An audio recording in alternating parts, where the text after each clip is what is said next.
राजपूत वीर थे, फिर भी सदियों तक इतनी बुरी तरह से हारते क्यों रहे?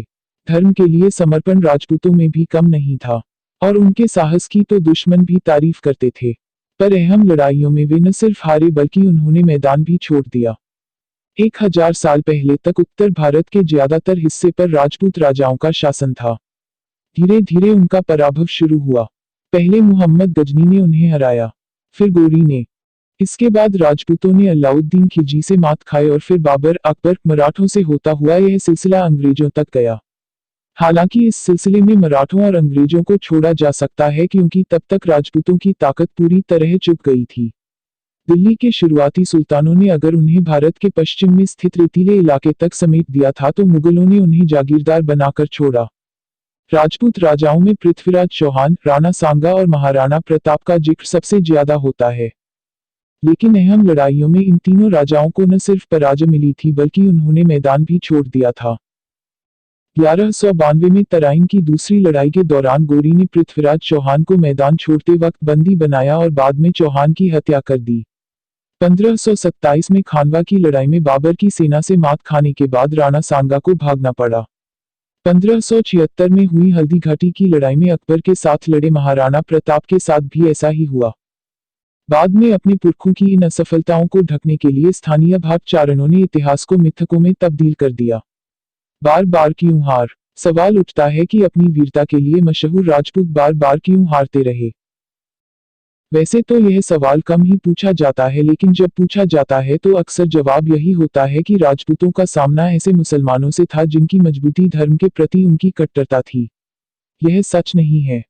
अपने सैनिकों में जोश भरने के लिए मुसलमान शासक धर्म का इस्तेमाल जरूर करते थे, लेकिन उनकी जीत में अकेले इस बात का योगदान नहीं था। अपने धर्म के प्रति समर्पण राजपूतों में भी कम नहीं था और उनके साहस की तो उनके दुश्मन भी तारीफ करते थे। बाबर ने खुद लिखा है कि खानवा की लड़ाई से पहले उसके सैनिक राणा सांगा की सेना से घबराए हुए थे, जिसकी वीरता के बारे में कहा जाता था कि वह अंतिम सांस तक लड़ती रहती है। यानी धर्म के प्रति समर्पण और साहस दोनों पक्षों में बराबर था। अब बचता है अनुशासन, तकनीकी कुशलता और रणनीतिक श्रेष्ठता। राजपूत इनमें से हर मोर्चे पर कमजोर थे। उनके विरोधी, जो अक्सर तुर्क होते थे, एक जटिल योजना के साथ लड़ते थे। इनमें अलग अलग काम करने वाली इकाइयां होती थीं जिनकी संख्या 5 तक होती थी। सबसे पहले घोड़ों पर सवार तीरंदाज दुश्मन की सेना पर हमला बोलते और फिर योजना के मुताबिक पीछे हट जाते। इससे दूसरा पक्ष सोचता कि विरोधी कमजोर पड़ रहा है और वह पूरी ताकत से धावा बोल देता। लेकिन घोड़े पर सवार इन तीरंदाजों के पीछे एक केंद्रीय और उसके अगल बगल 2 सैन्य इकाइयां तैयार रहती। केंद्रीय सैन्य इकाई पूरी ताकत से धावा बोलने वाले दुश्मन को उलझाती और अगल बगल वाली 2 इकाइयां दुश्मन को चारों तरफ से घेरकर उस पर किनारों से हमला बोलती।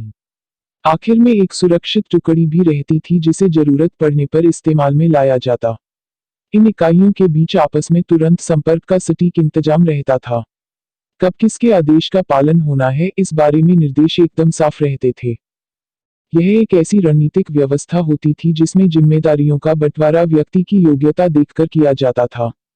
राजपूतों की रणनीतिक व्यवस्था इसके उलट थी। इसमें कोई जटिलता नहीं थी। उनकी सेना सीधे धावा बोलती थी और कमजोर पड़ने पर उसके पास प्लान बी यानी वैकल्पिक रणनीति का विकल्प नहीं होता था। जबकि उनके सामने जो योद्धा होते थे वे खैबर का दर्रा पार करके आते थे। बहुत दूर से आने वाले इन हमलावरों की तुलना में राजपूतों के पास अक्सर संख्याबल का लाभ होता था। तराइन की दूसरी लड़ाई में पृथ्वीराज चौहान के पास गोरी से करीब 3 गुनी बड़ी सेना थी, तो खानवा की लड़ाई में राणा सांगा के पास बाबर की तुलना में 4 गुना ज्यादा लड़ाके थे। लेकिन सांगा की तुलना में बाबर की फौज कहीं ज्यादा अनुभवी थी। 1 साल पहले ही वह पानीपत की लड़ाई में इब्राहिम लोदी की विशाल फौज को हरा चुकी थी। बाबर के 10,000 सैनिकों ने लोदी की 1 लाख सैनिकों वाली फौज को घुटने टेकने पर मजबूर कर दिया था। हालांकि इसके बाद मुगल वंश के इस संस्थापक के पास लोदी के जनरलों को इस्तेमाल करने का विकल्प था, लेकिन उसने अपने सिपहसालारों पर ही भरोसा किया। वह जानता था कि संख्या का तब तक कोई मतलब नहीं होता जब तक वह एक रणनीति और एक कमान के तहत संगठित न हो।